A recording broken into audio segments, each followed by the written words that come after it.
good, everybody? I'm here. I'm just. I have on my jungle clothes, so I'm gonna take this off, right?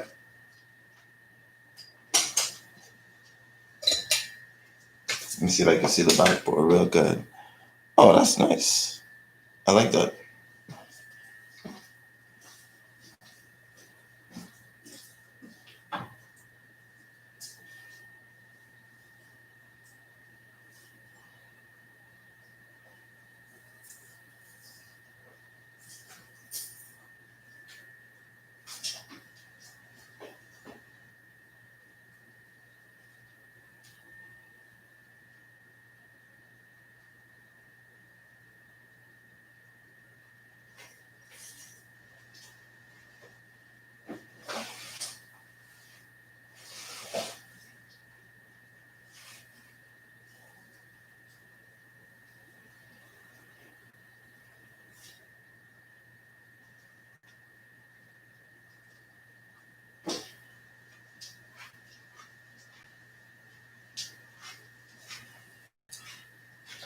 All right, guys, are you there?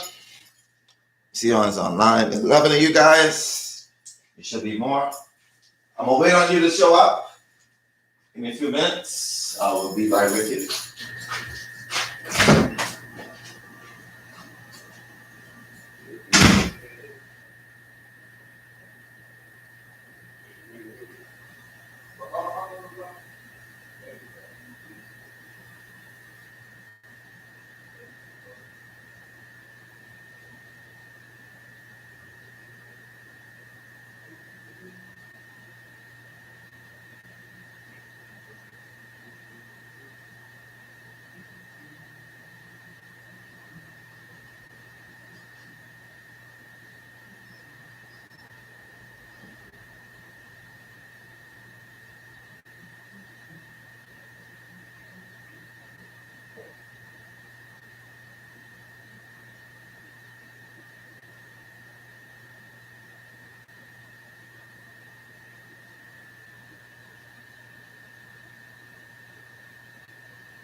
Boom, boom, boom. Boom, boom, boom. Boom, boom. Boom, boom, boom. Boom, boom, boom. Boom, boom, boom. Boom, boom, boom, boom. Mm-hmm. All right, class. How y'all doing?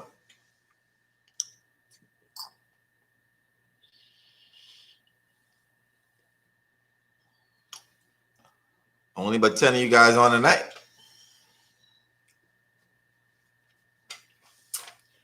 Well, 11.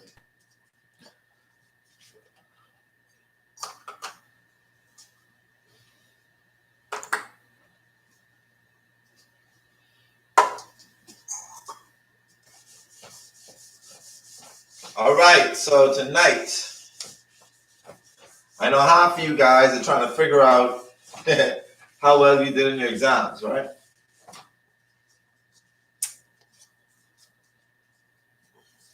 Oh, doing excellent. Today is a beautiful day.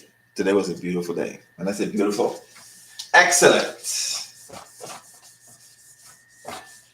So far on what I've marked, I got one thing to say to y'all. I'm so proud of y'all. I am proud of you guys, all right? I should have given you a more serious face longer. In the short space of time, you guys have expressed, I'm talking about immaculate growth. That's a good combination of words that I can use. That's the best I can put right now. Like, you guys have learned so much in that short space of time that I think I need to be put on the Guinness Book of World Records. By the time as you guys have finished the intermediate astrology course, that is next.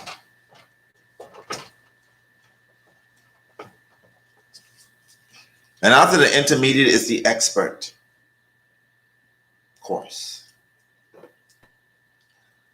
All right, and I know by the time as you guys are done with this, because this is only halfway, right? This is only halfway through your course. You have the finals, which is in March. We'll really get to see who's been studying and learning. All right, we'll definitely get to see who's studying and learning. So anybody have questions about your exams yesterday and today? Because some of y'all did not finish. This is my fast. This juice, water, tea. It's my 4th day on my fast.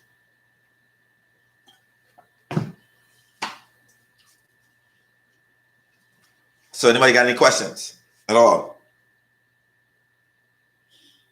Oh, also,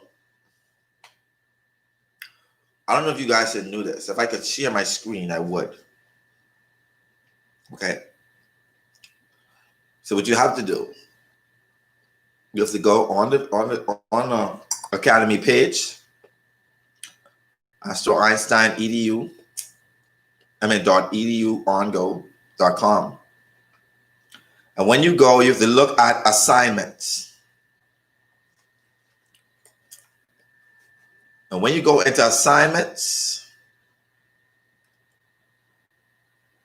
it's going to say, submit exams here. All right. When it says resume assignment, it says choose a file.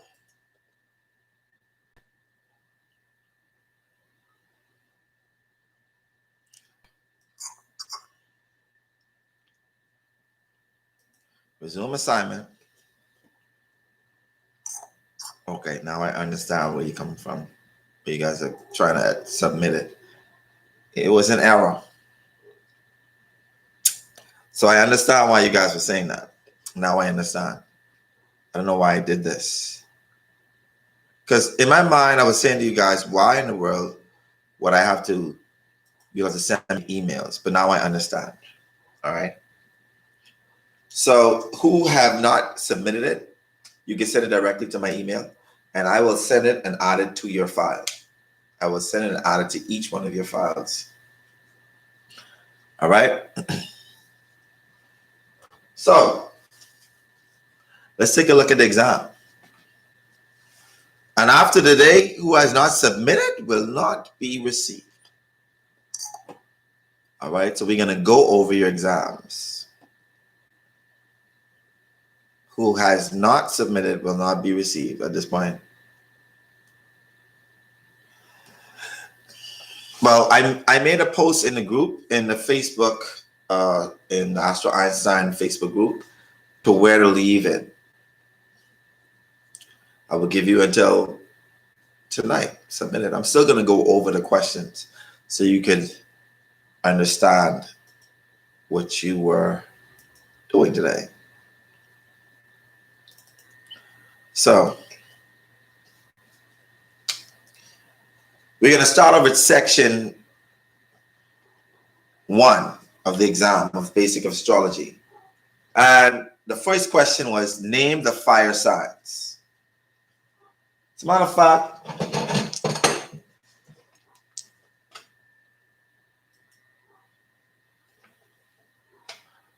you don't know if it's submitted or not. By double checking, just send me an email, all right? Oh, okay, yeah, well, if it was submitted and it went through, I got it. Okay? If it was submitted and it got through, I got it. If I didn't, I definitely will reach out to you and tell you I didn't get it, for sure, all right? All right, so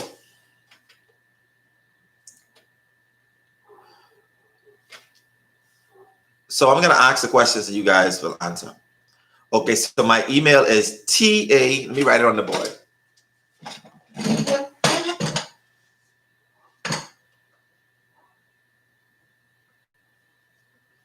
All lowercase, by the way.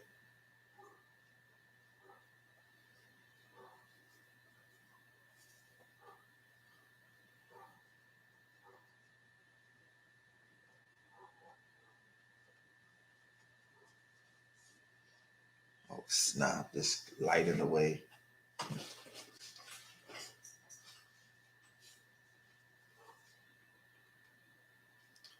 Okay, so let me write it here. I think it's better here.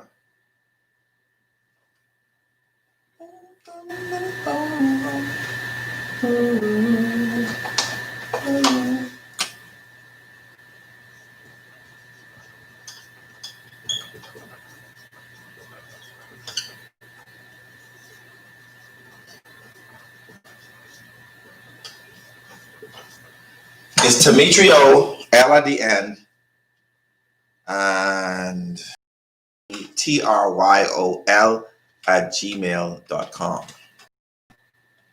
Send it to me through email. The first question to the course, to the exam, was name the fire signs. Name the fire signs. Let's go. This is revision.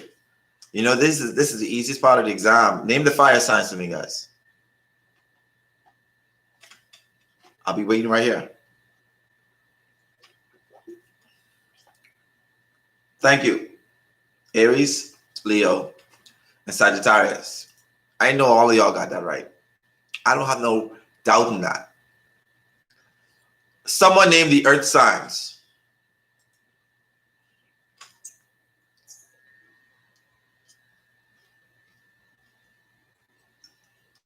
Exactly.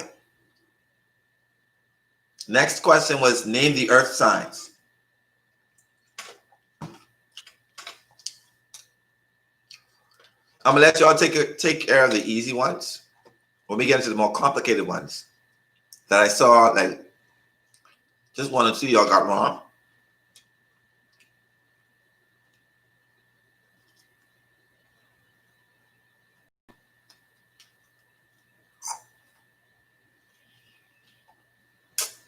Okay.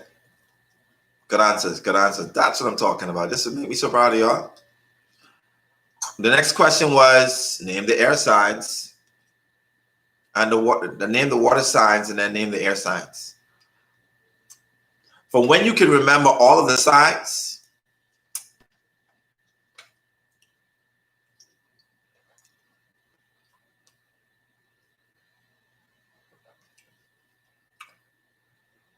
listen, I feel like I'm teaching a bunch of genius.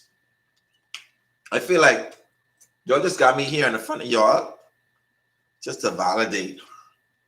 But I feel like y'all already know what y'all know. You know what I mean? I feel like I just feel like you guys are so fucking smart. And I'm trying to blow up y'all heads because I've been doing this course for the past since 2015 for the past 5 years. And this crew is by far the most learned. All right, the most learned, I should say. You feel me? Yes. See what I mean? Look at that. My gosh. I'm proud to say that you guys are my students. I could say that. All right, this is where it gets harder, and I know you guys are like, what? I need for you, out of those 12 signs, to list the mutable signs. This is the mutable signs. And what you're doing right now is you're actually teaching people who have no idea, who might have gotten it wrong. So this is why each one of you is very good to type and send. So send me, that's right, Jayla. Gemini is one. The mutable signs. Yes, Felicia. Gemini, Virgo, Sagittarius. and Pisces. Now, what I don't teach you, let me see if you know this. Excellent, excellent. Now, what is the energy of a mutable sign? Want me to tell you the keywords? I want you guys to give me some of the keywords. Let me see how much research you've done on your own.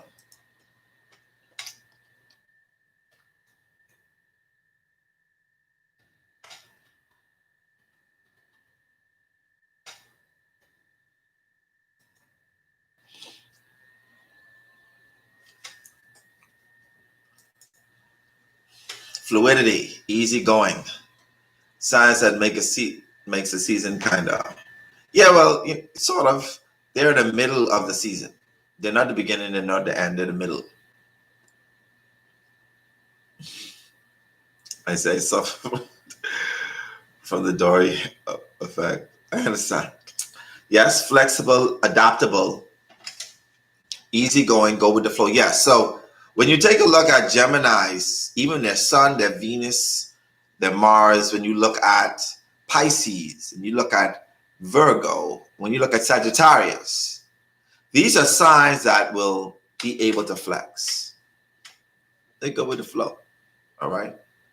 The easygoing. Now I can tell you this. There are more serial killers with mutable signs than there are with any fixed or cardinal signs. Believe it or not.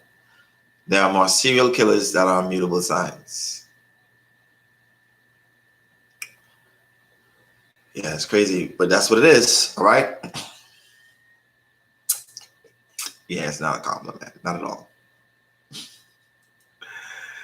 Okay, so some of the traits that are connected to mutable signs are they're, flexible. They also display sympathy.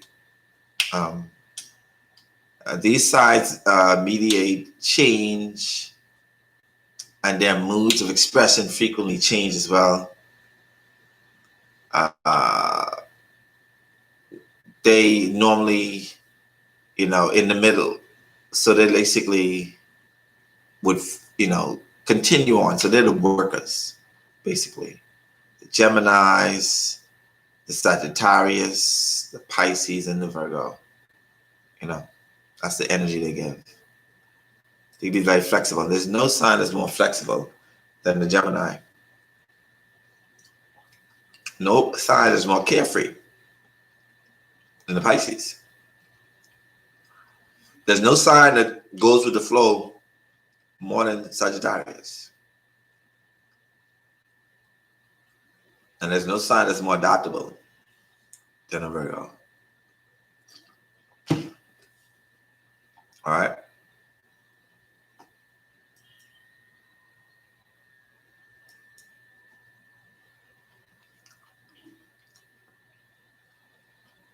Right. Now you understand. The next question.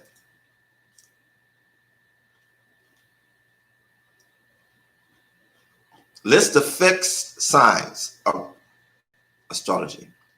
List the fixed signs of astrology.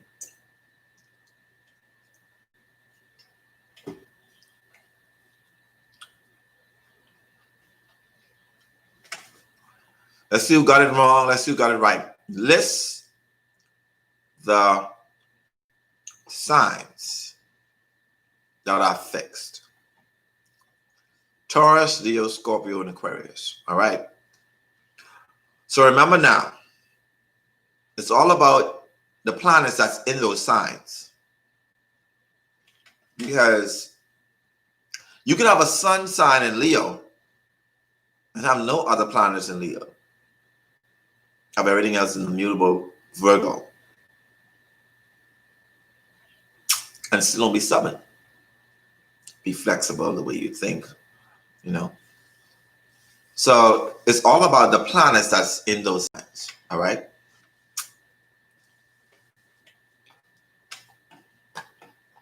Yes. Taurus, Leo, Scorpio. There's the next one in there. Kind of.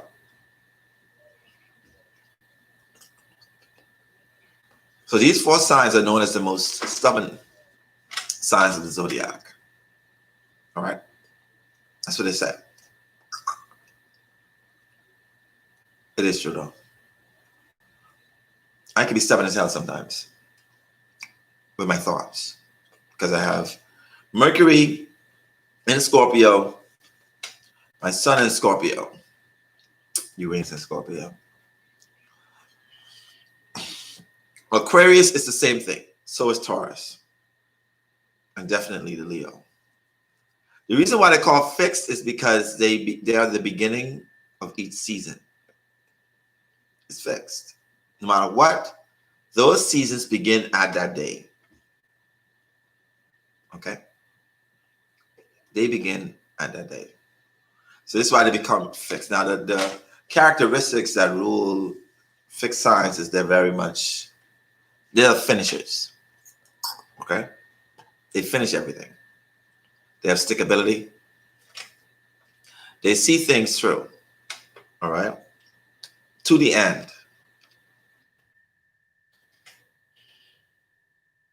Definitely to the end. They're also, very determined, persistent, but they can be the opposite of the flexible, mutable sign.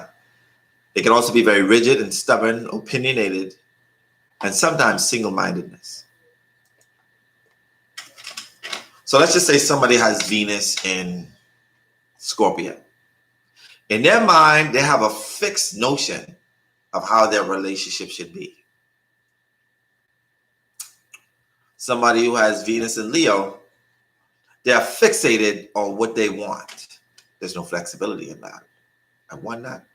That's what I want. Venus in Aquarius, the same way. And Venus in Taurus is, I'm going to stay with this relationship forever and ever. Amen. This is what I'm here to do.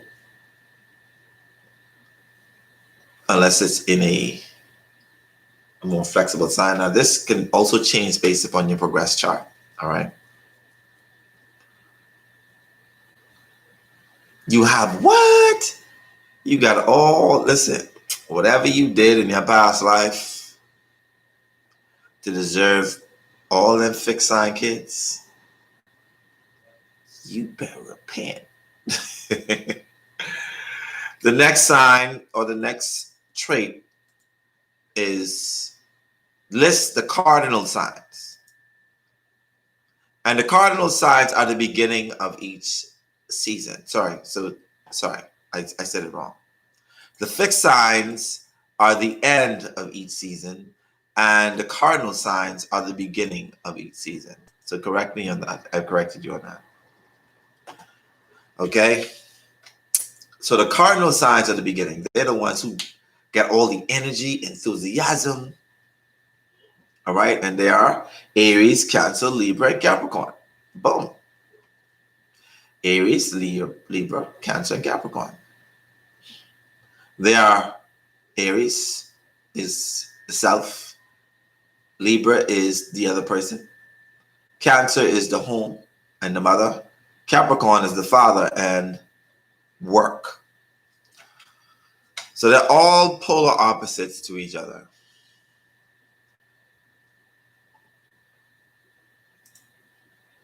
Good answers. Yes. They're going to go on to the next question, which is number 8. Name the yang signs. I know I got y'all because I know y'all wasn't paying attention. If it was a question that had y'all, it was that one right there. Name the yang signs. Fiona, smart.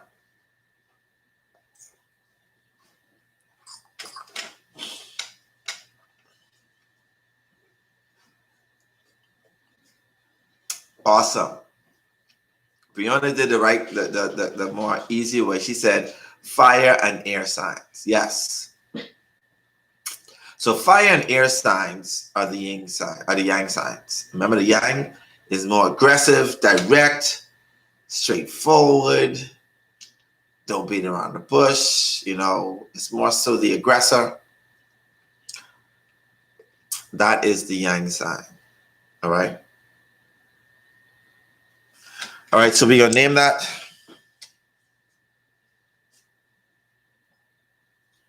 My black marker. My black marker over there. Oh.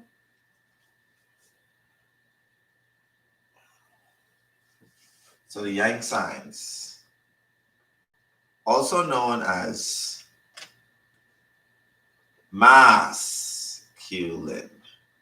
signs. All right. And those are Aries. Next.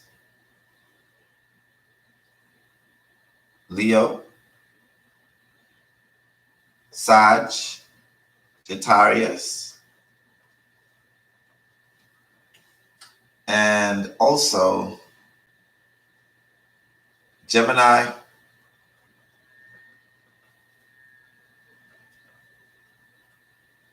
Aquarius. We're going to go to Libra first. Libra. And Aquarius. Those are the yang signs, the more masculine in nature. Okay. Sorry. Let's get this right.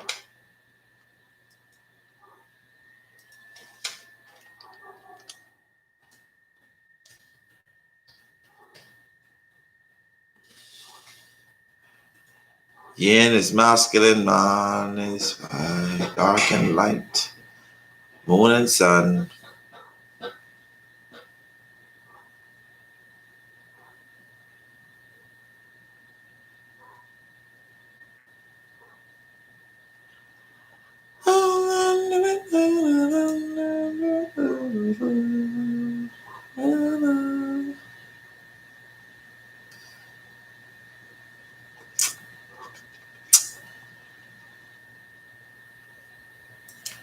Would you ask? Somebody said they thought what? Repeat that again. No.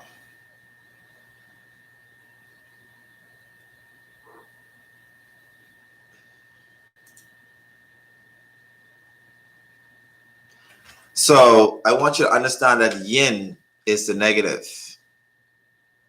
Yin is the negative. Yang is the positive. Okay? Yin is the negative. Yang is the positive.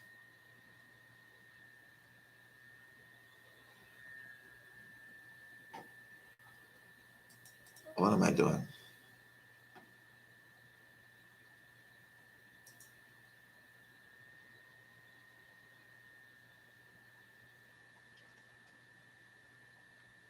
Boom, boom, boom, boom, boom, boom, boom, boom, boom, boom, boom, boom, boom, boom, boom, boom. What's that? So you doing that same song, eh? Right. So yang is masculine energy, yin is feminine. All right. Okay, that's fine. It's okay. We get mixed up sometimes. It's fine.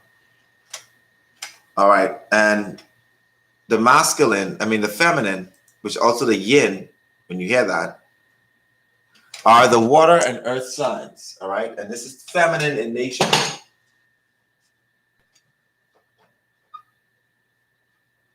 It's feminine in nature. And those signs are Taurus,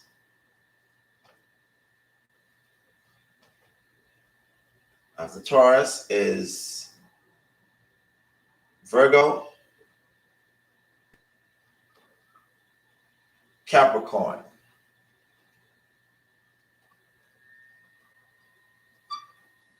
All right. And then you have the water signs, which is Cancer, Scorpio, and Pisces.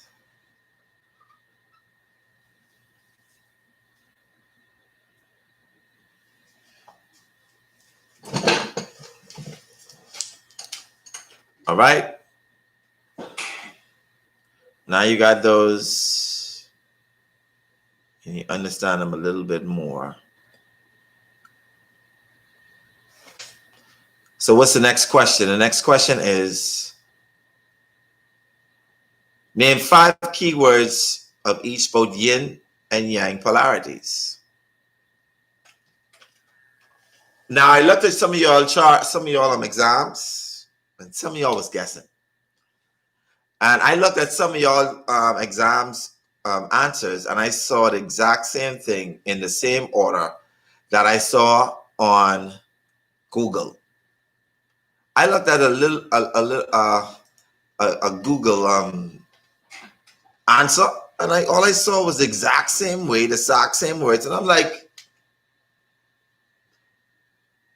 and you want to tell me that you didn't look at Google? You didn't Google that? You know who you are, but two of y'all, I ain't gonna say nothing. It looked like y'all went straight to Google so directly that it looked like y'all two was actually looking on each other's paper and wrote the exact same thing.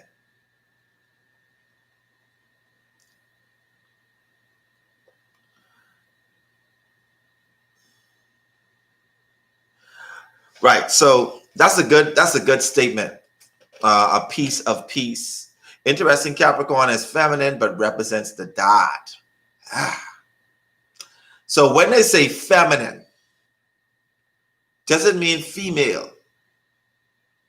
It means more receptive. So I'm going to give you the keywords that are represented by both.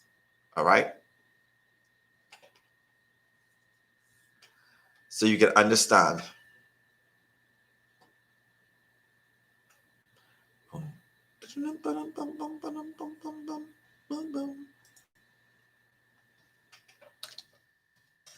Go into the keywords.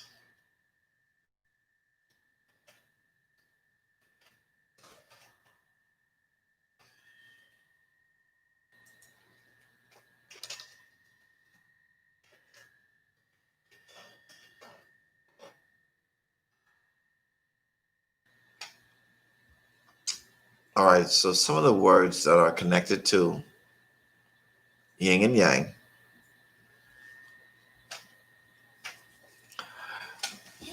And we talked about this earlier. Give me some keywords that represents. Right. Okay. Yes. Yeah,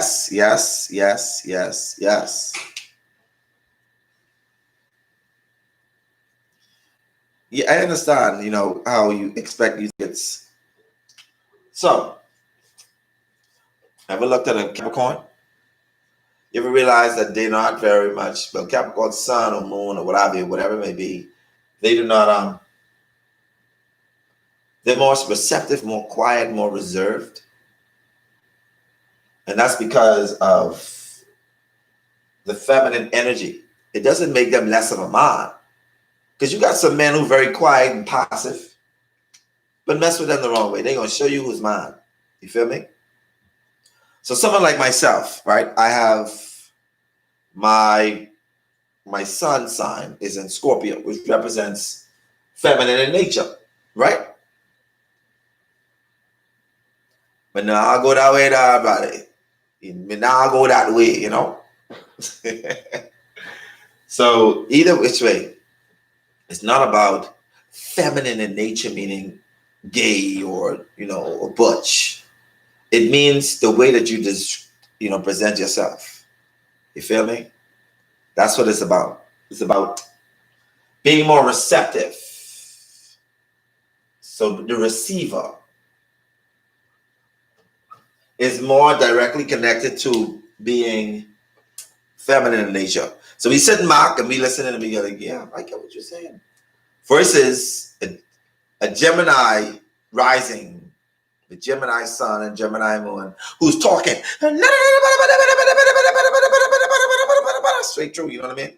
So, and then you have like the aggressive Aries, who's like, yo, this Mars. Let's do this. Let's do this. You know what I mean? I'm the leader. I'm not sitting back. I'm gonna do this. You know, they're different. You know what I mean? So it's the way that they present themselves. The energy is more so is either a giver or you are a receiver. Feel me? So that's what it's about. Remember we did the exercise about how much planets are feminine, how much or masculine? That was about that. So you can understand that. Like, let me give you an example. Let's just say you have Venus in Gemini. Venus in Gemini is not receptive. It's not reserved. It is more masculine. So people who have Venus in Gemini, they are the aggressors. Venus in Sagittarius, in love, they're more aggressive. People who have Venus in Capricorn, they want to be loved. They want that damsel and come there and help. The Venus in Scorpio, they would rather be received or loved. So when you check people out who have a Venus that's more so feminine in nature, they are the ones who sit back and say, I'm gonna wait, I'm gonna be receptive to you. Be open and ready for when you're ready for me.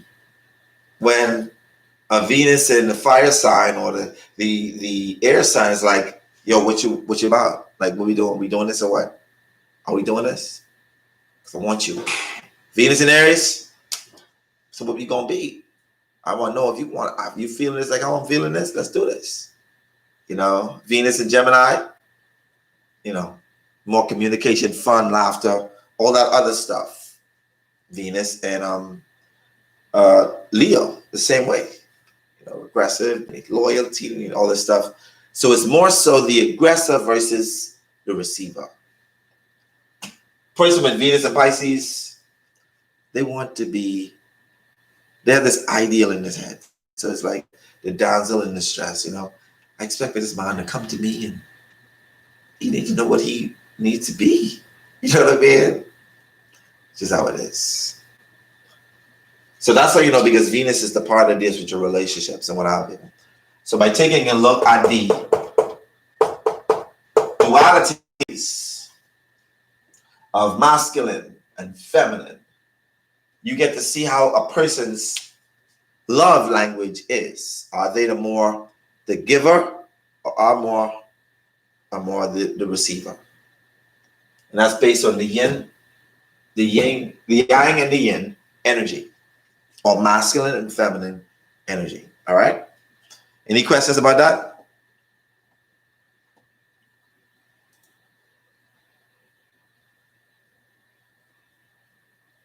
All right, so section 2 is about this.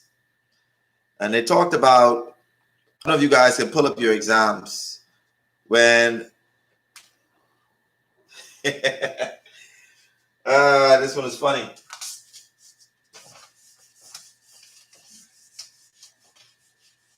Because some of y'all didn't really get this right.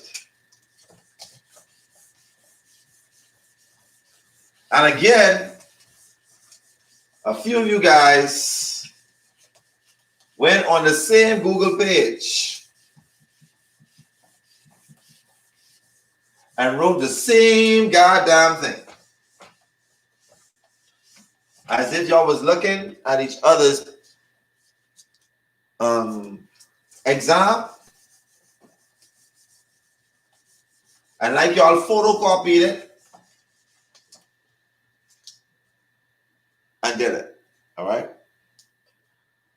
So I'm gonna draw a little quick circle because I got to get in the charts anyway. Boom, boom, boom, boom, boom, boom, boom, boom, boom, boom, boom, boom,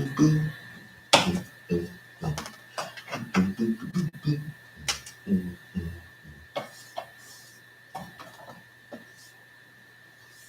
Right.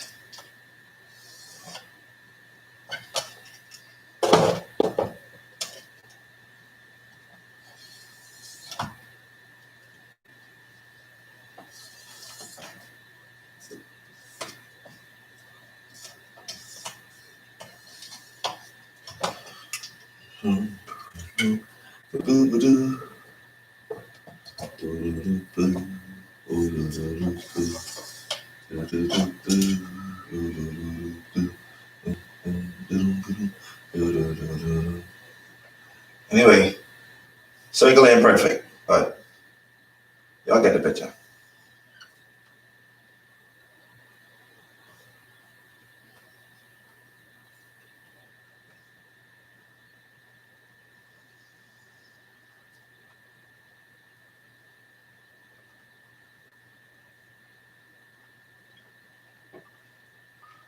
I may do that wrong.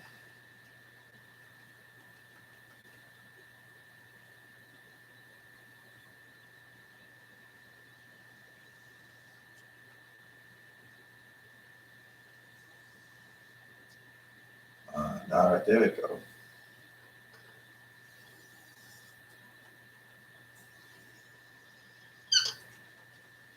All right.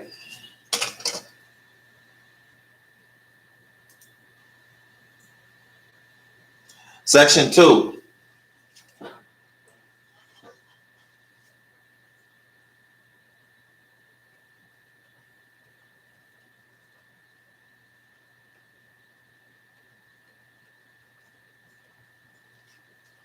Section 2, the first question is,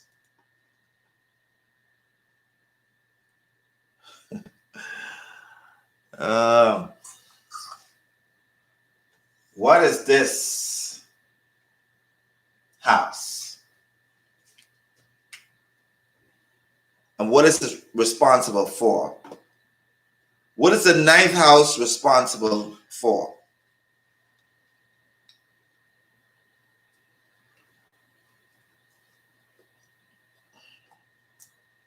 Right. It's the ninth house, but what is it responsible for?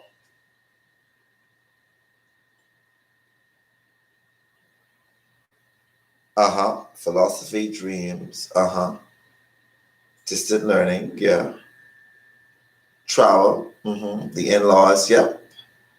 Travel, higher education, religion, philosophy, spirituality, sports. Yes. Religion, higher mind, higher education. There you go. Foreign countries. Exactly. Travel, higher learning. Natural ruler is Sagittarius. Responsibility is philosophy.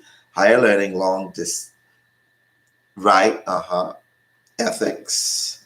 To some extent, yes, because it rules law. So definitely ethics will be there. Morals will be there as well because it rules law.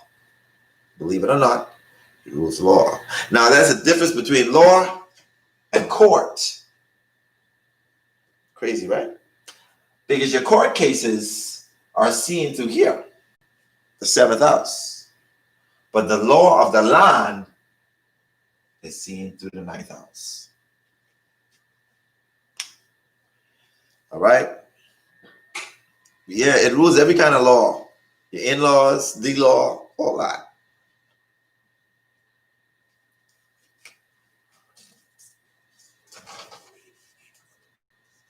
All right? What is this symbol?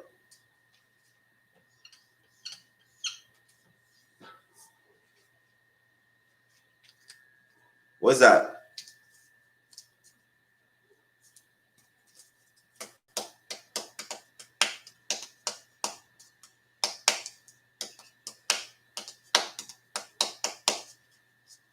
What's this symbol? Let me write it so you guys can see way better.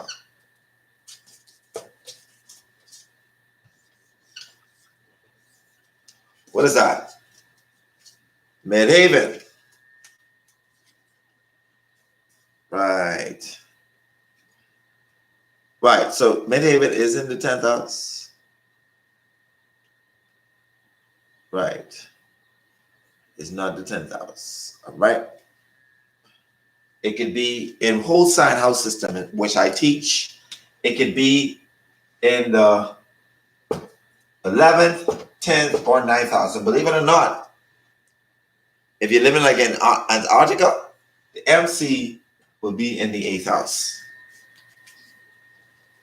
And if you're living on Greenland, the MC can also be in the 12th house. Believe it or not. So it could be anywhere. All right. Next question.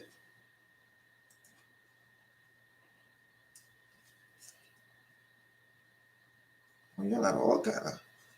I gave you all the whole scenario. You guys were. I'm glad I didn't take it easy on y'all.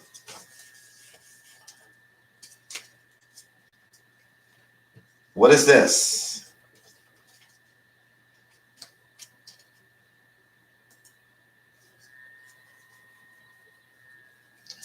No, it's not.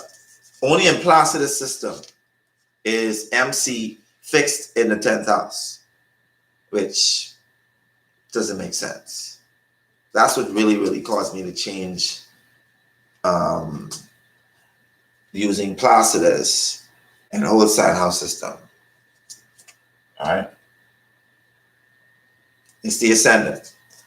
Now, let's go back to the MC. What does the MC directly represent?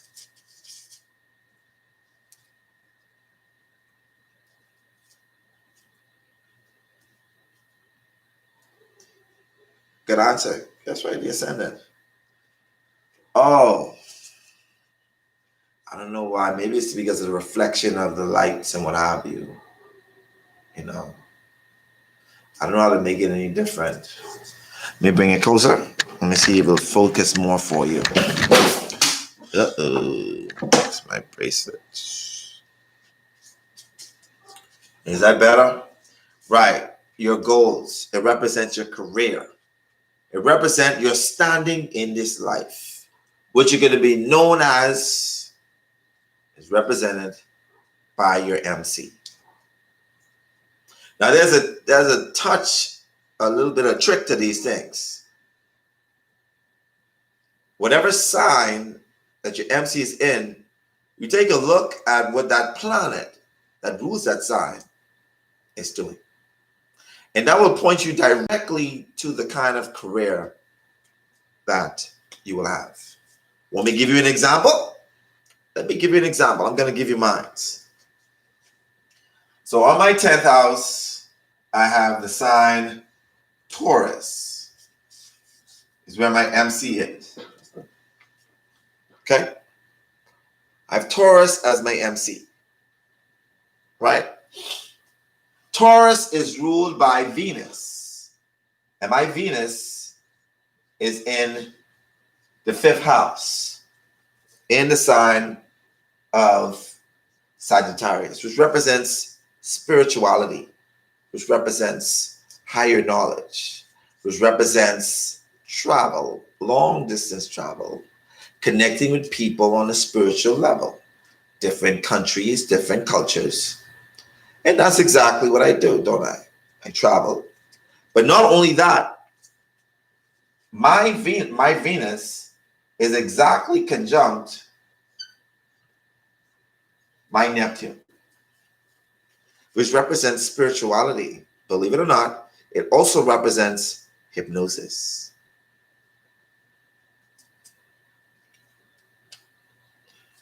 So when you look at the MC, you have to look at the planet that rules the sign by the MC. And whatever sign that's in, whatever aspects it has, this defines the career. Okay? Right. So your MC is in the 12th house. Your Mercury is in the 12th house with Leo as the ruler. So you got, right. So that means that, like I said, art is ruled. Creativity is ruled by Leo. Believe it or not. Fantasies and spirituality and self-undoing and all these things are also connected to the 12th house. You feel me? So once you start to learn that about your chart, you get to figure out the different parameters you can use to develop your career. Now, this thing changes because we have what we call a progress chart. But this is the chart. If this doesn't say it in this chart, whatever happens in the progress chart doesn't make any sense. This is the basis. This is the root. This is what the foundation is on. All right, you say MC on the cusp between 10th and 9th house. No, your MC is either in the 9th or the 10th. Because if your MC is in the 9th, this represents a job or position, either in spirituality or also in a different country or a different culture. Long distance travel. You feel me? So, yeah. We say you're going to have to break yours down. See, this is the part where, where you get to understand what you're here for. This is why learning astrology and actually teaching it to your children or looking at your children's chart, you can help them to be steered in the right direction where they don't have to struggle so much the way you did, the way you guys did, trying to find your way through this world. All right? So in my chart, it literally shows that I would be into hypnosis, into spirituality, into stuff like astrology, and the likes. All right? So let's take a look at your next question. The next question was...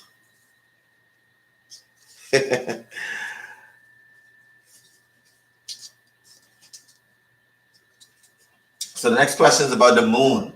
So the moon in this house. And what does that house represent?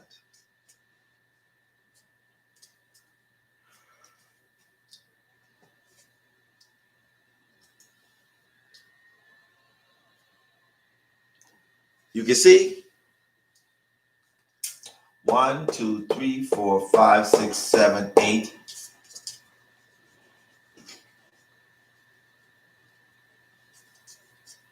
9, 10, 11. What's the help exactly? Social groups, friends, social life, social media, anything to do with friends and associates, the internet. Aviation is also represented by the 11th house, by the way, because Uranus is the ruler of aviation. All right. Friends and associates. What else? The house also represents your humanitarian effort. It represents your hopes and wishes. How many of you guys got that?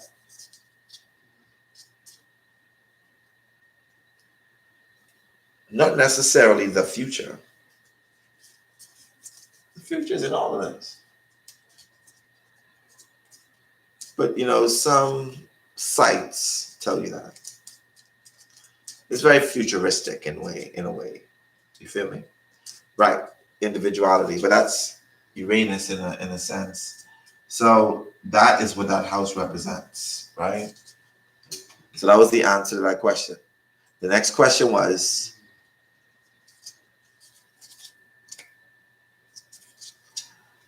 number 5, and the house was this one right here. And the question was, the house highlighted is responsible for exactly what? Exactly what the sign naturally rules this house. And what sign naturally rules this house?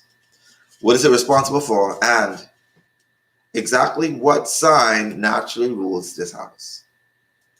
What's the third house? Yes. Communication. That's it. Also, some of the things you guys are missing. It rules communication. What else? Exactly. Short distance travel. Right. Learning communicative styles. Siblings. Natural ruled by Gemini. Yes. This can also rule your cars. The kind of car that you drive. or the kind of cars or vehicles you choose to drive are connected to the third house.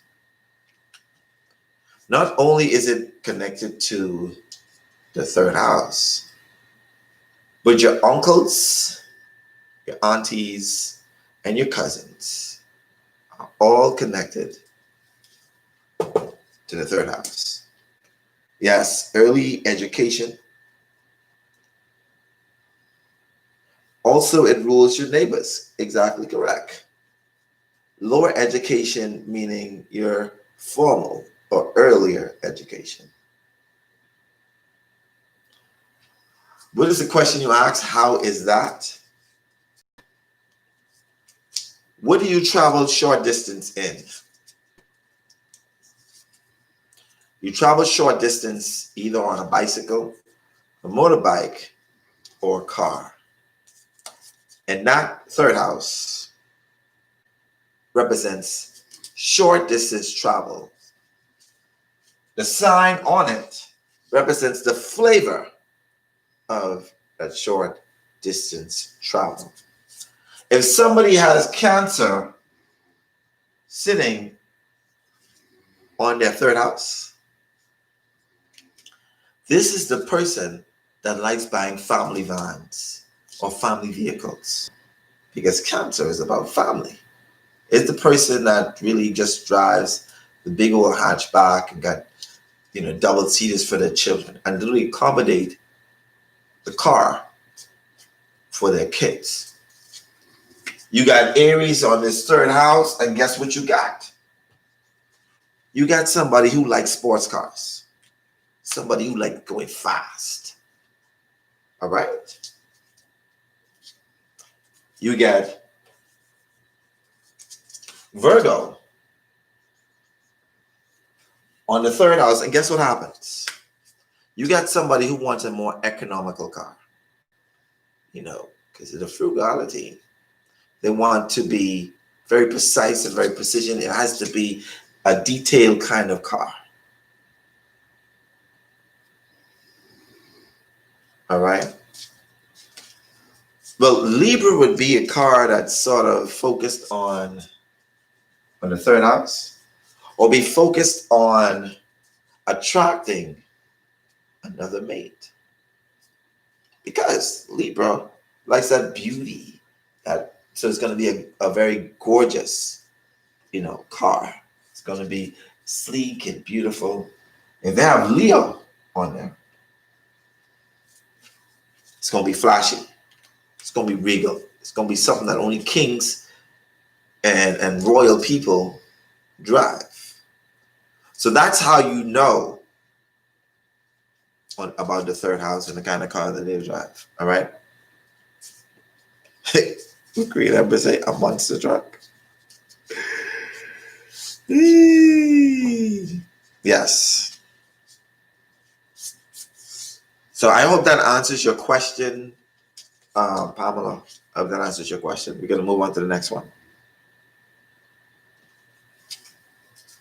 Jamaica. I thought we done talked about this.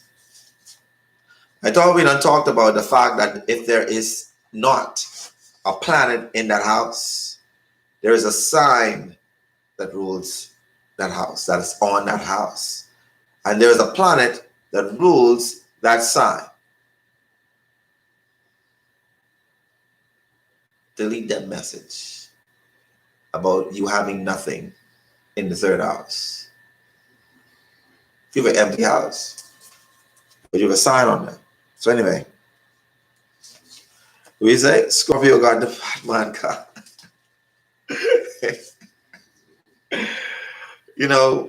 Scorpio in the third house are people who like dark cars. Tinted out. Car gotta be incognito.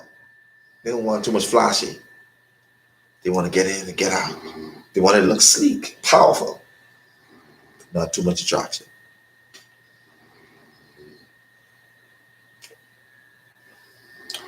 All right, on to the next question. And these are the symbols.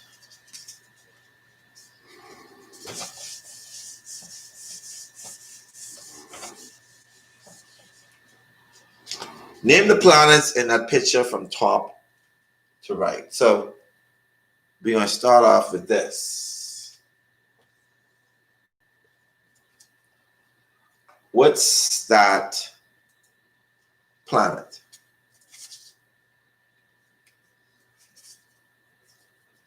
Right?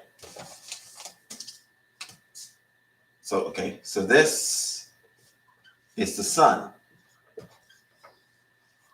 What is this when you see it on the natal chart?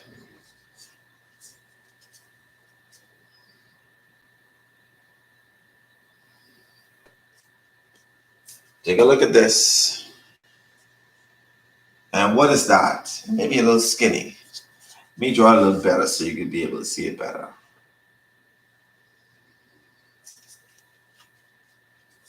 Right, so it's the moon.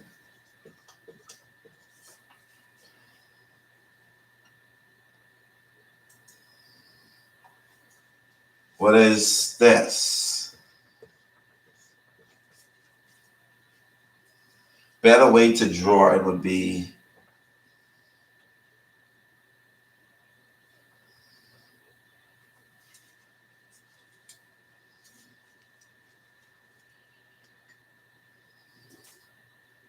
yep, it's Mercury.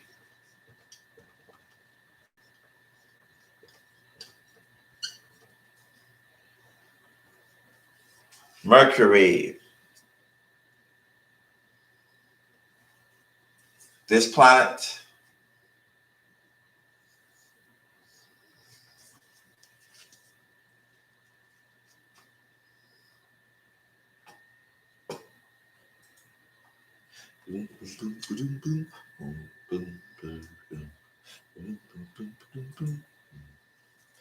yes, you guys are doing well, very well.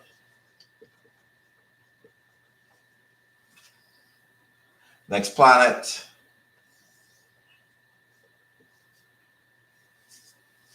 What is that planet?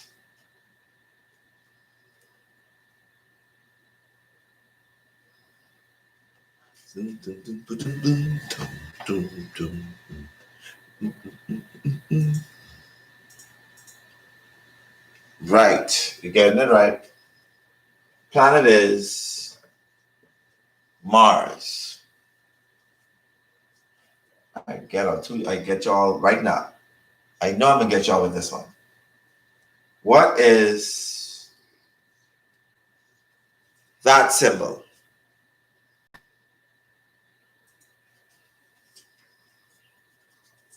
Let me do it over.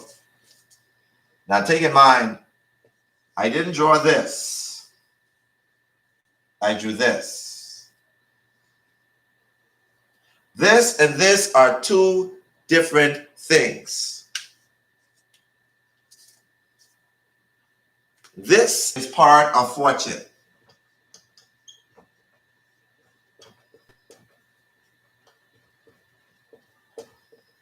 This right here is part of fortune. This right here is the symbol Earth.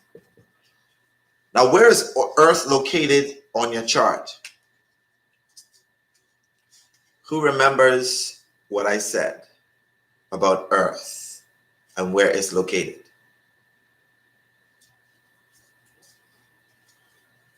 No, we're not talking about the part of fortune. That was not the question. I just put that there. Earth. Who knows where the Earth is located? Where is it always opposite to?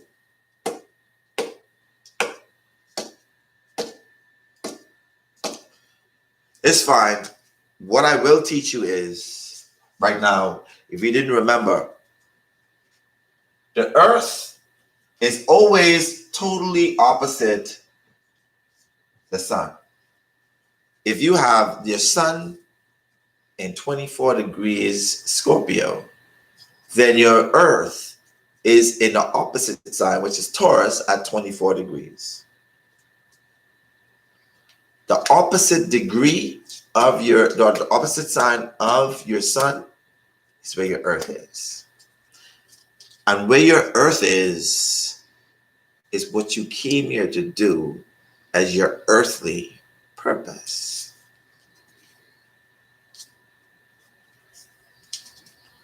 All right.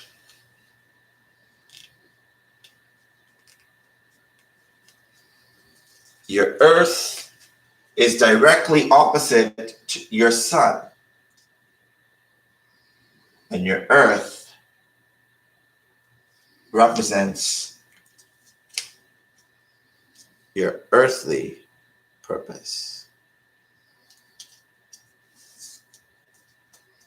No, that's not correct. Who told you that? Your Earth is directly opposite your sun. How can your Earth be in the sign of Sagittarius if your sun sign is in Taurus?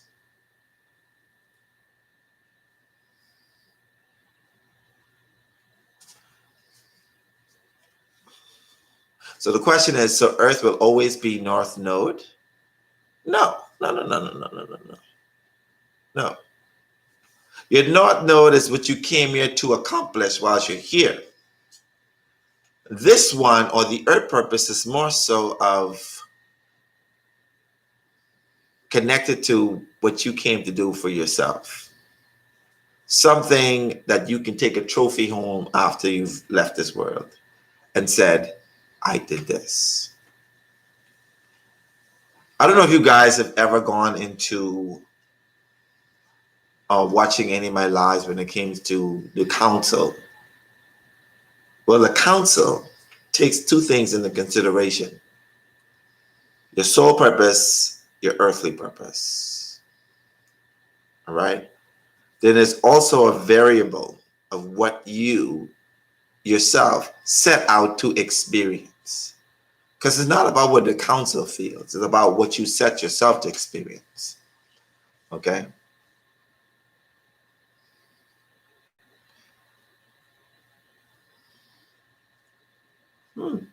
Nice.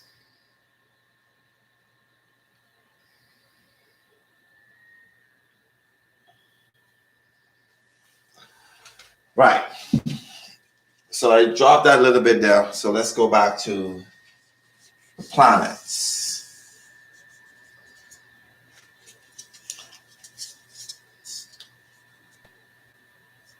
Yes, Brianna, that's it right there.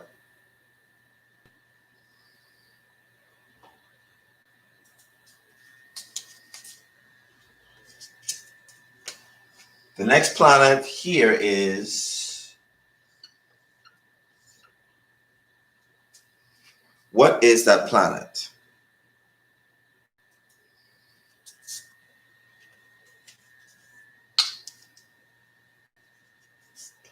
That's right, that planet is Jupiter.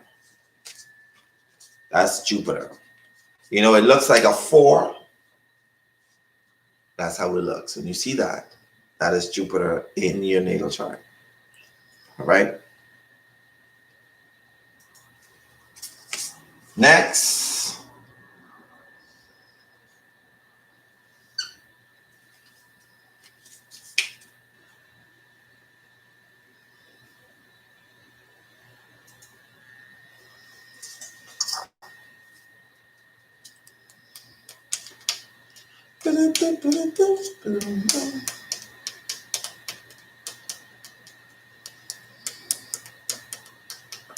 Y'all should know these too. That's right, Saturn. Saturn and Jupiter are going to make their big conjunction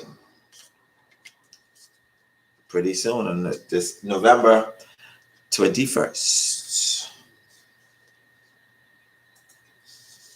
The next 3 planets are, and you guys name them so we can move on to the next, all right?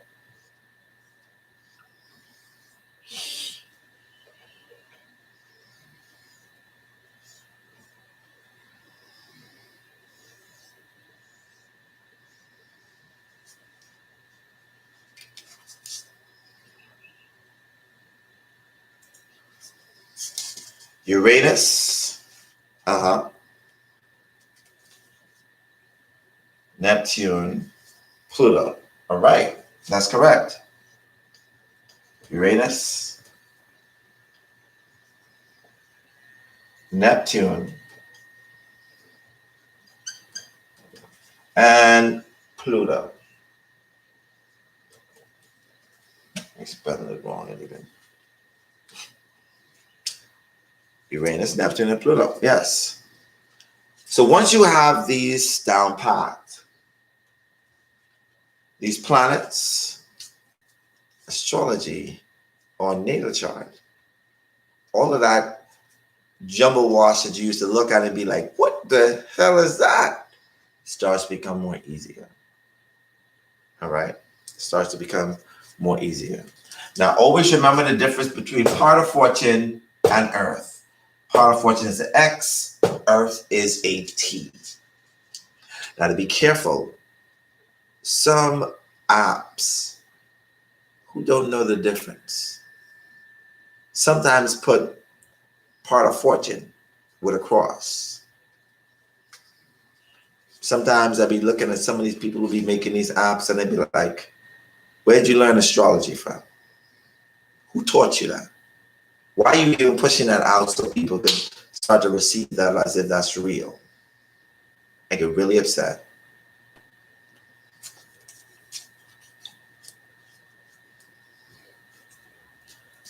Well, you know, there is history behind it. You know, these symbols come from a long time ago when men was trying to personify the constellations and in trying to figure out what each planet means, they drew these symbols. That's how we have them now.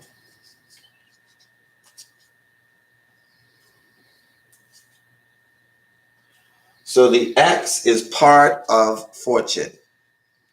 Part of fortune. Okay.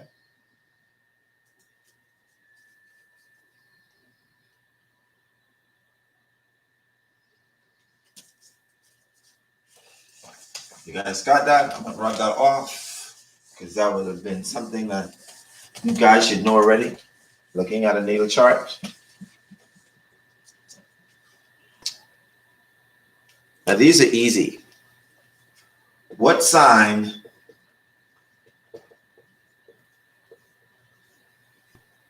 does Venus rule?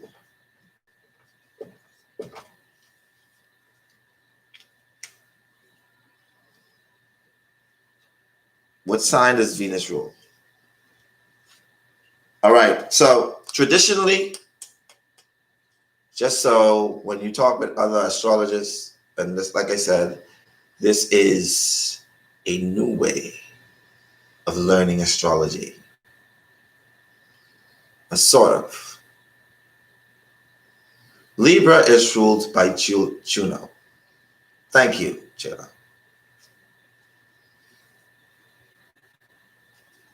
Exactly.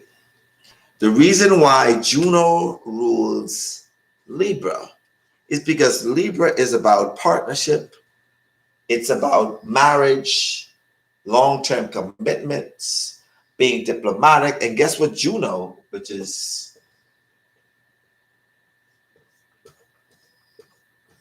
it looks like that, guess what that is? Guess what that rules? That rules marriages, long-term commitments, beauty and fashion, and diplomacy. This planet, this asteroid right here, is more so connected with Libra than any other planet or asteroid. So in my class, Libra is ruled by Juno. Got it? Venus rules Taurus. Thank you. Now, what sign does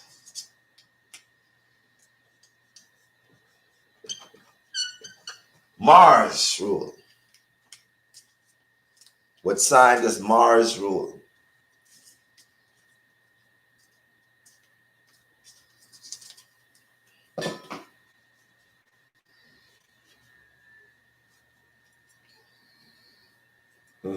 Uh-huh.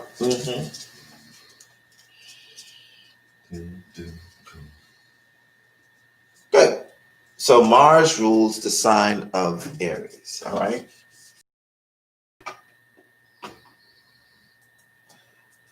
Question number 4 was,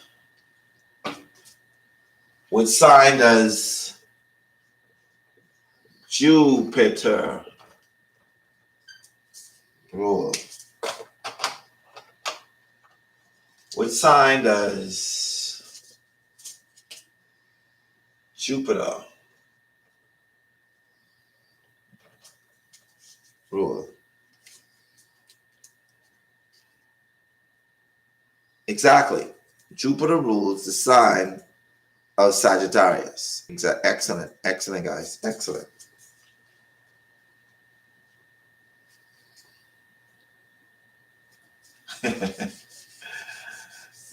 So I tricked you guys. But what I did was I switched up the words.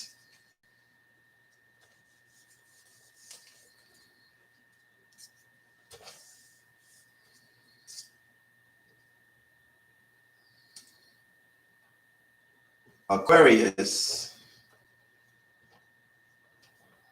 is ruled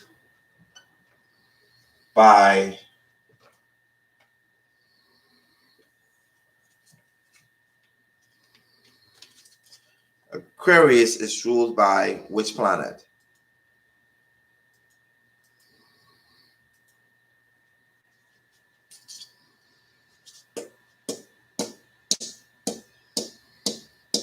Correct.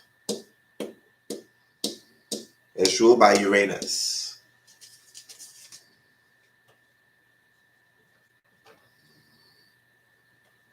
And the sign is this. It's ruled by Uranus.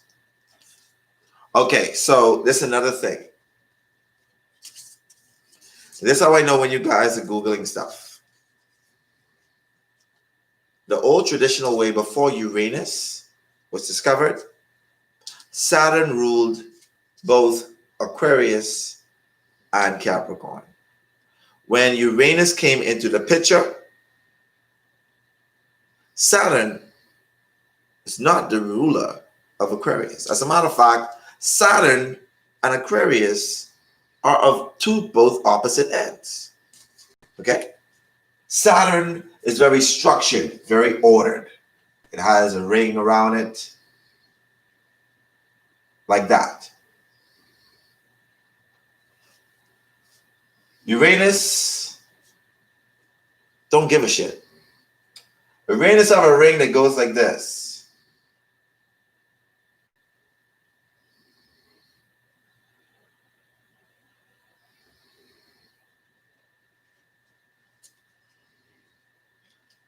In my class, Saturn does not rule Aquarius. Saturn is the planet of order and structure and limitations. Uranus is the planet that rules revolution, change. Okay? I do not want to ever hear in my class, and y'all can talk that with the other astrologers, but in my class that I teach astrology in based upon experience, I don't want to ever hear you say that Saturn is the ruler of Aquarius. I don't even want you to say that it is a secondary ruler, because it's not. Those times where they didn't understand Uranus and didn't find it would have equated to you using Saturn, but it's not the same thing. All right, this is why Lord Google sometimes is keep you out of the loop. All right.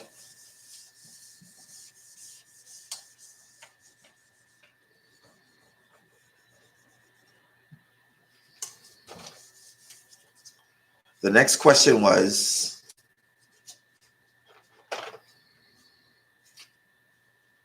Leo is ruled by what planet?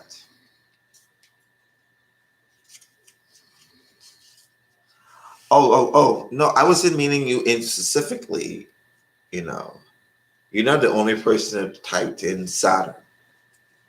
There are many more that typed it in, and not everybody, Googled that. Now, the sun is correct. The sun ruled is ruled by Leo is ruled by the sun. You already know the symbol of that.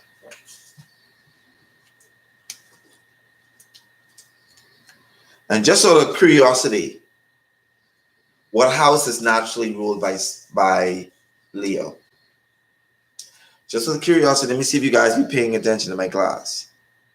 What house does Leo naturally rule?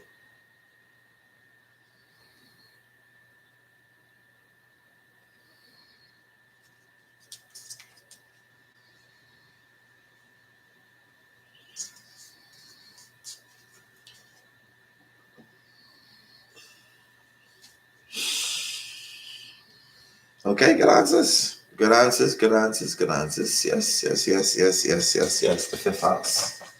Awesome. Now I know I got y'all with these last two questions, and I meant putting them like that just to get y'all. And I know you're just like, this nigga tried to trick us.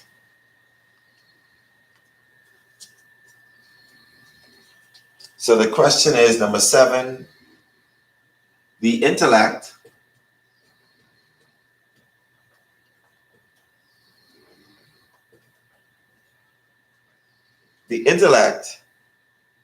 is ruled by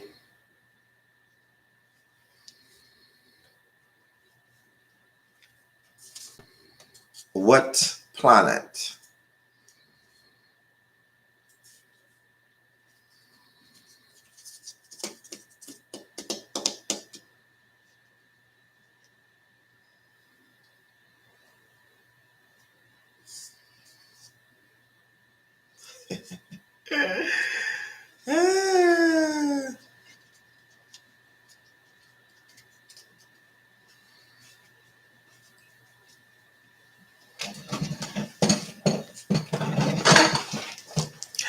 This is how I got you guys.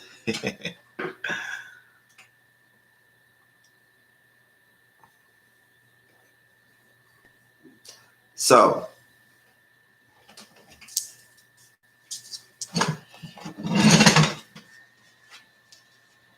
believe it or not,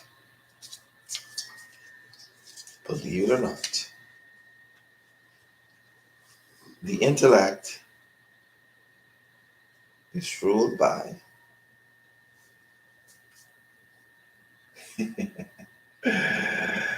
Uranus.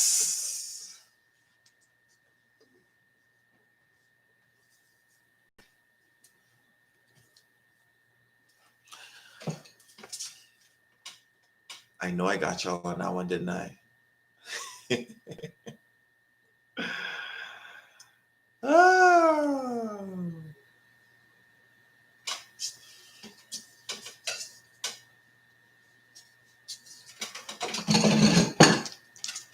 I want to give you an aspect of somebody who will be considered a genius. Whenever you see there's a Jupiter conjunct Uranus, that person will be considered a genius. That person will be considered a genius. All right? I'll be enough.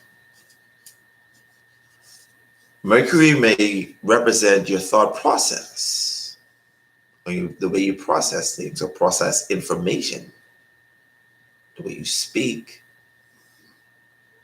but it doesn't represent your intelligence.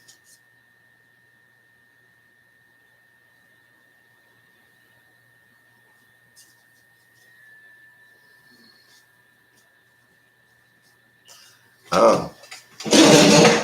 Yeah, I saw you put all 3. That was playing smart, Jayla. He was trying to play smart with me. But I was making sure that you guys are paying attention when I speak. I also gave you 3 more that would have made you think. The next one was, what planet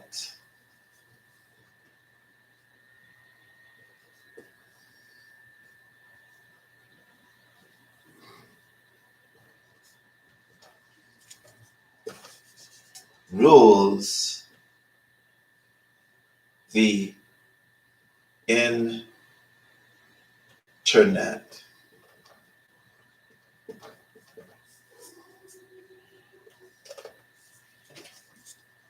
What planet rules the internet? You guys are getting it? The answer to that question again is Uranus.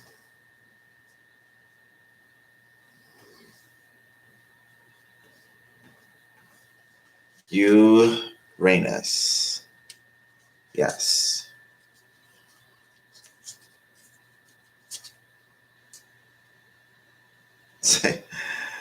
Now you think you got these wrong. Most people think that Mercury rules the internet. You know, it doesn't. It rules communication. So it could be connected to Mercury.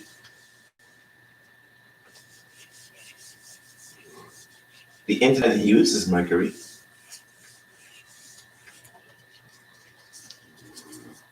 But it's connected to the planet Uranus.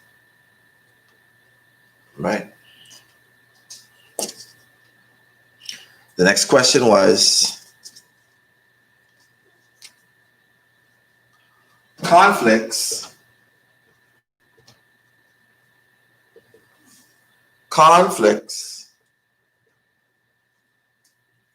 are ruled by, put it too close.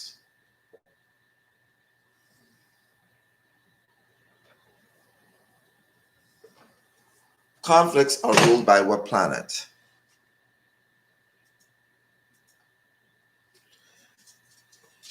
The answer is Mars. The answer is Mars.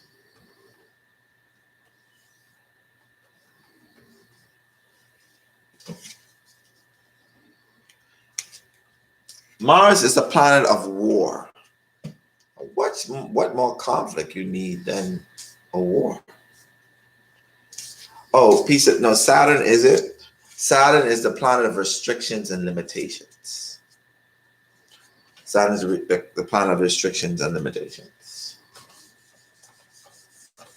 All right, those were the tricky ones. I know it seems simple when you looked at it first, and when you got into it, you're just like, damn, this is scratching my head. We ain't done yet, because we also have the houses.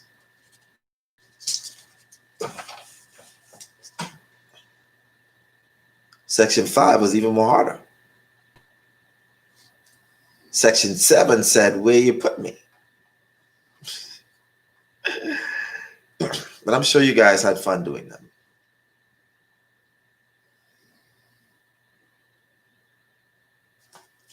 So tell me, what house rules taxes?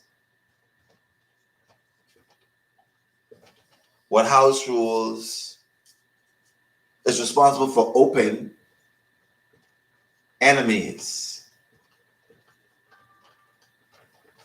What house is responsible for the marriage partner?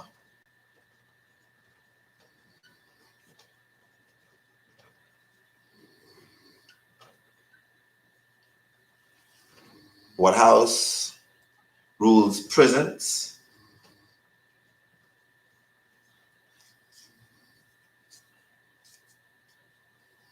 Your relationship with your siblings?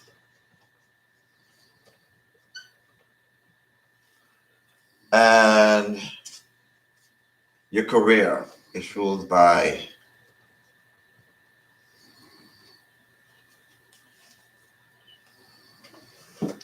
So I'm going to ask one by one. Okay. Work and service and work. Self-worth. I'm going to see who got that. Law and religion.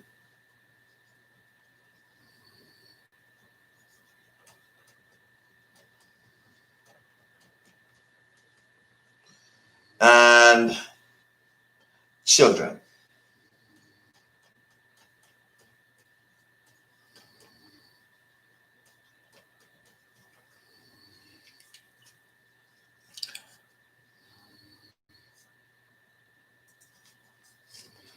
All right. Siblings is the third. Enemies. Open enemies is 11th. Let me scroll back up. Let me see where you guys got it wrong and where you got it right. Francis Salon gives me conflict. So taxes is ruled by the 8th house. This is correct. Open enemies is ruled by the 7th house. Marriage partner is also ruled by the 7th house or the DC. Anything close to the DC, moon or sun or Venus, you would feel as if that person is a good marriage partner. Prisons is ruled by the 12th house. Yes, correct. Siblings ruled by the 3rd. Open enemies is not ruled by the 11th house. It's ruled by the 7th house. Siblings, the 3rd. Yes. Career, 10th. Yes. Work and service is 6th. Awesome. Self-worth, the 2nd. Also correct. Law and religion, the 9th. Yes. Children, the 5th. Excellent. You guys are doing awesome. Like I said, just one or two you had to get right. You know, it wasn't going to be easy for you.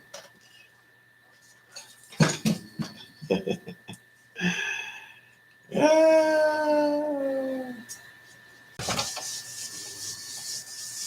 Now I want you to name these aspects in order. I'm going to write the glyphs, and you're going to write them in order. All right? You're going to tell me what they are. The first one is. The second one is.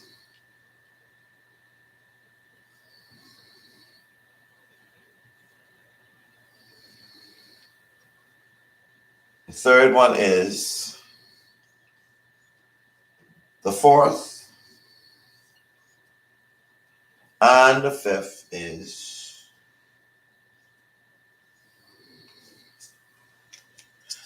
And tell me what are those aspects.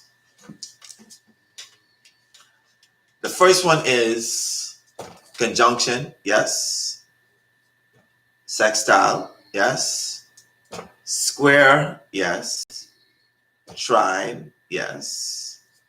And opposition. Say it again. Conjunction.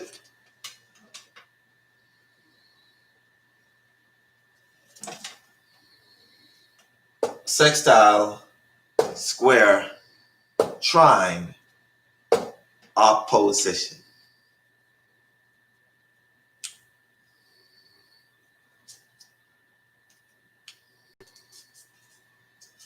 Right. Always remember those aspects, okay? In future lessons, I won't write any words. The only thing I'll be writing is symbols, the glyphs, so that you'll be reading a chart like a true professional. Now I'm going to name some aspects, and you're going to tell me what they are based upon, question number 6, section 6. The second question is.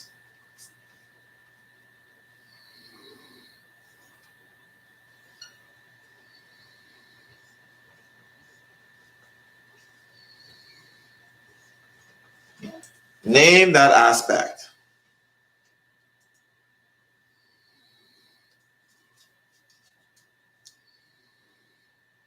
Name this aspect right here.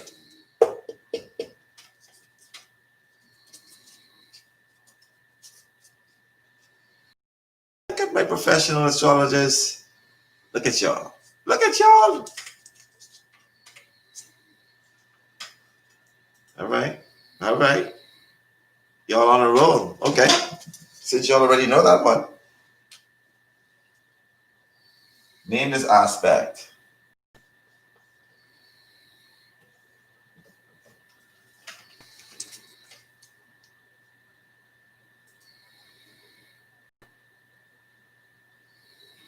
What is that aspect?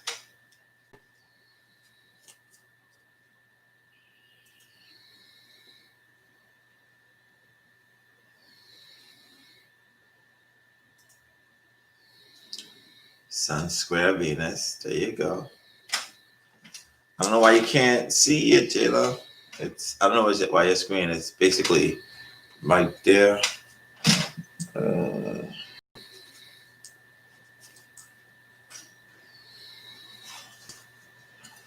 Hope you can see it better now. All right. Sun square Venus. The first is that Moon 6L, Sun square Venus. Yes. That is the aspect. This is Sun square Venus. Sun square Venus.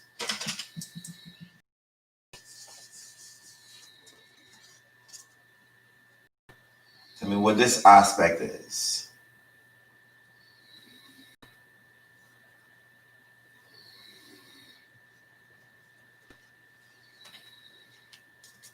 Right, it's a little small, so this could be a little bit more so. What is the aspect?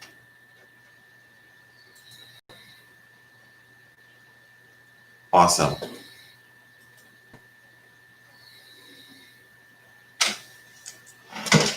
This aspect is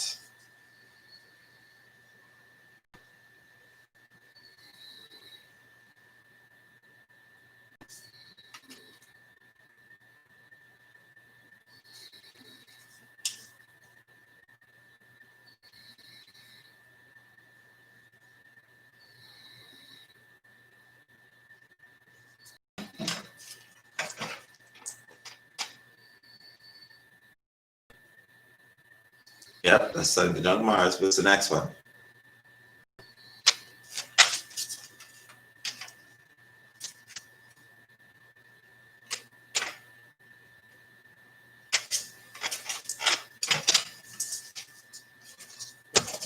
So you can't a little differently. Let me draw with this blue pen so you can see the blue pen. All right.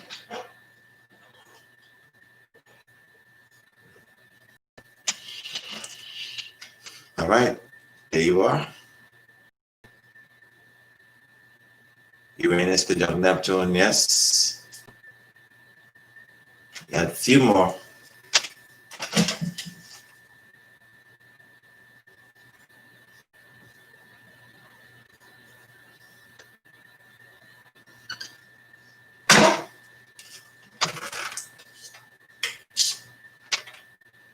What is that aspect?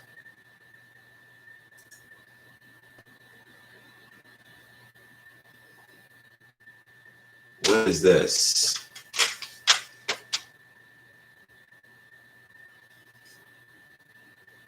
Ah. I tell you guys are doing real well. You thought I was joking. You're learning. What is this aspect?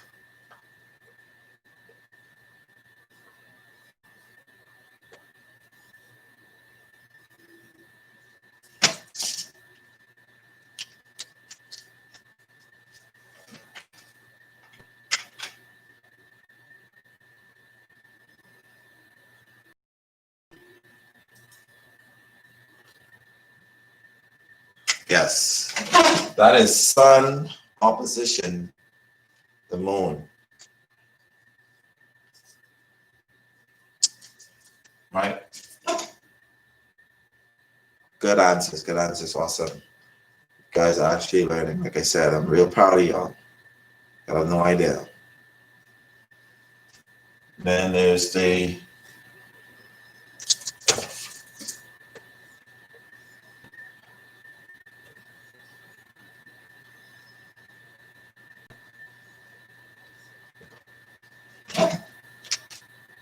what's that aspect?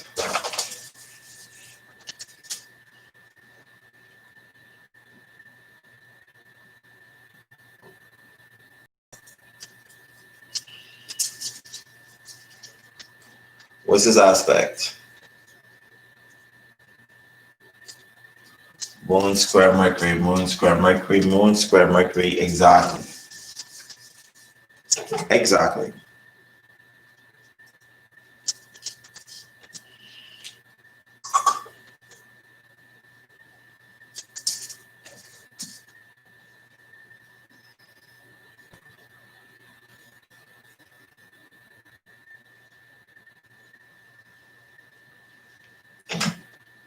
What's that aspect? We have 3 more to go.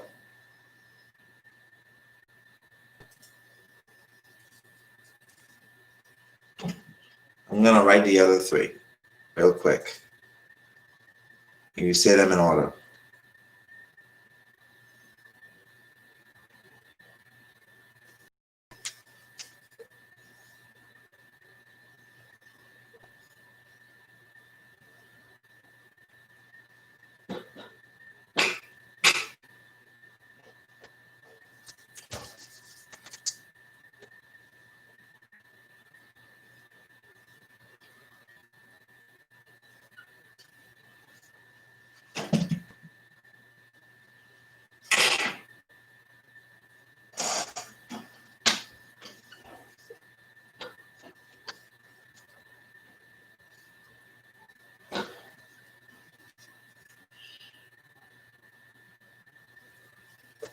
And last but not least,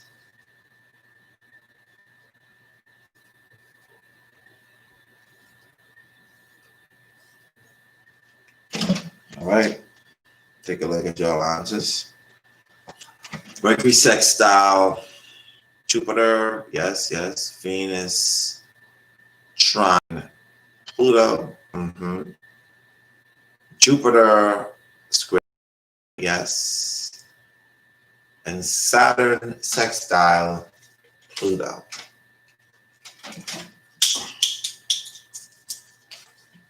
Now that you've learned the symbols test, we're going to go a little bit more deeper into aspects.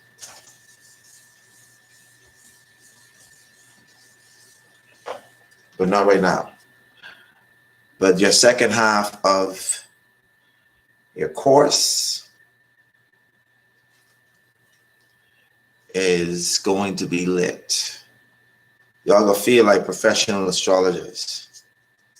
You're gonna feel like you've been doing this all your life.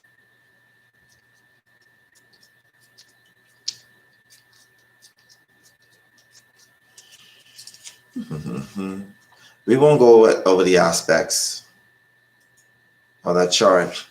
The second half, but we've already gone an hour and 45 minutes into this class. So anyway. All right, so guys, do you have any questions that you have in your mind that you've been thinking about that has anything to do with astrology? Here's your time to shoot it at me.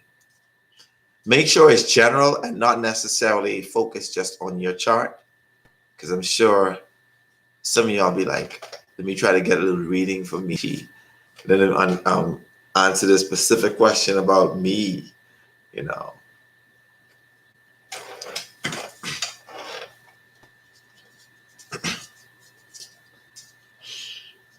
Correct. Yes, Palm. Part of fortune. Let me write the difference again. So this is part of fortune. People call it POF, part of fortune. And this is Earth.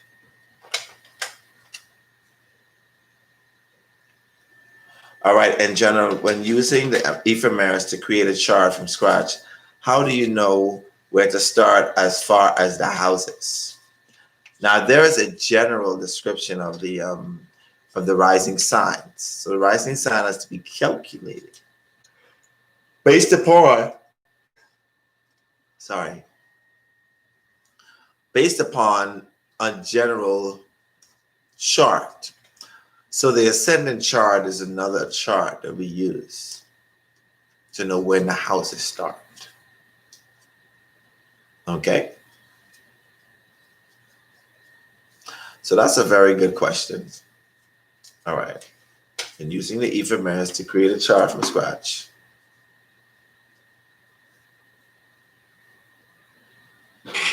Did I even touch vertex in this class?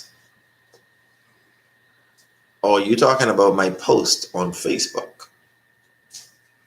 Because I don't remember touching about vertex in this class. Okay, so vertex is known as the Destiny's Gate. It is where it is a point that is not a physical planet. It's a hypothetical point that points out things that are going to happen to you destiny-wise. So if you have a Venus that's transiting your vertex, then that is a fated relationship. If you have Pluto transiting your Vesta, this can also be a moment of transformation that is destined. It is the Destiny's Gate. Always remember that. Somebody's personal planet is touching your vertex. That person is destined to meet you. Or if their own is touching your anti-vertex or your vertex, you get no day. Or you get yourself dead good just now. All right, bro. You can link in the 1 and 7. Yeah, I believe. All right. So vertex is that point that's very sensitive.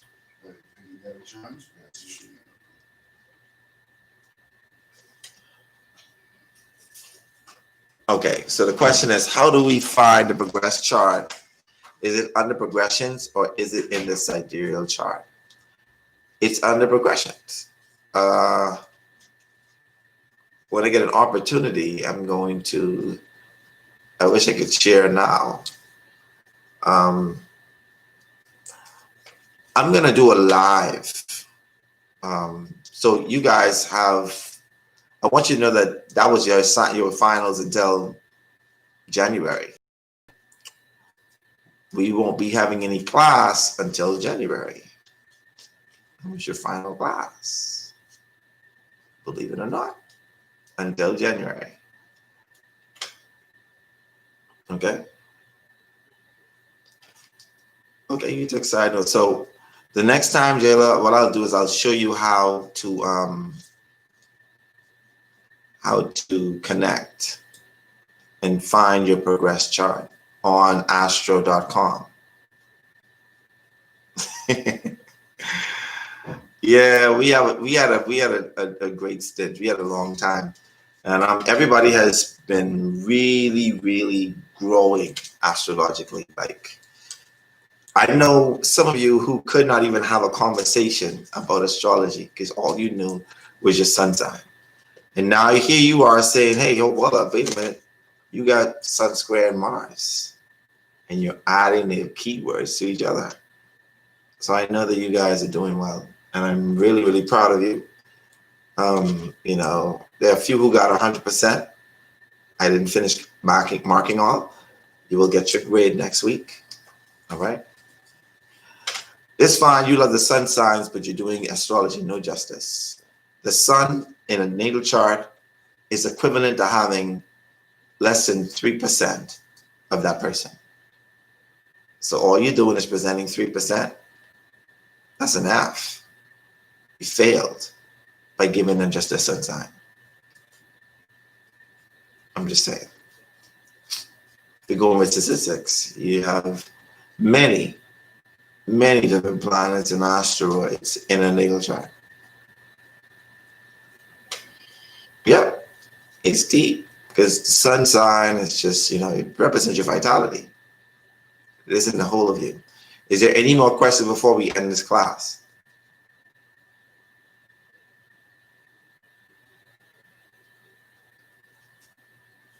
Any more questions before we end this class?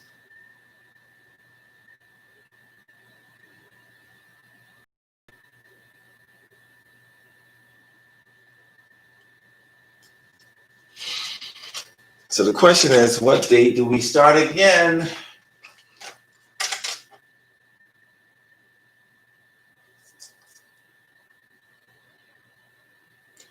And we start again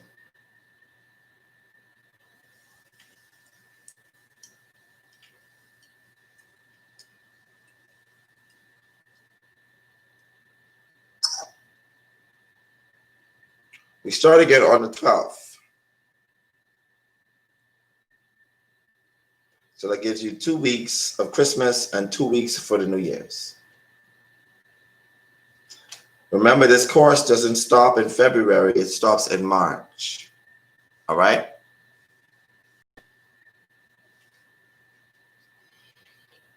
All right, guys, it was an awesome class. You guys have did well.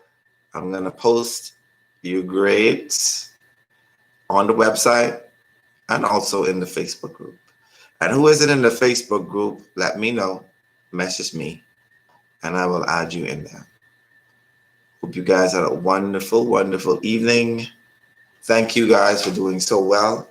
I'm very proud of you because you learning this and passing this on to other people and teaching them will help them to understand who they are, what their purpose is, what they came in to do.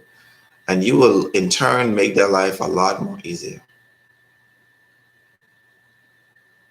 The 12th of January.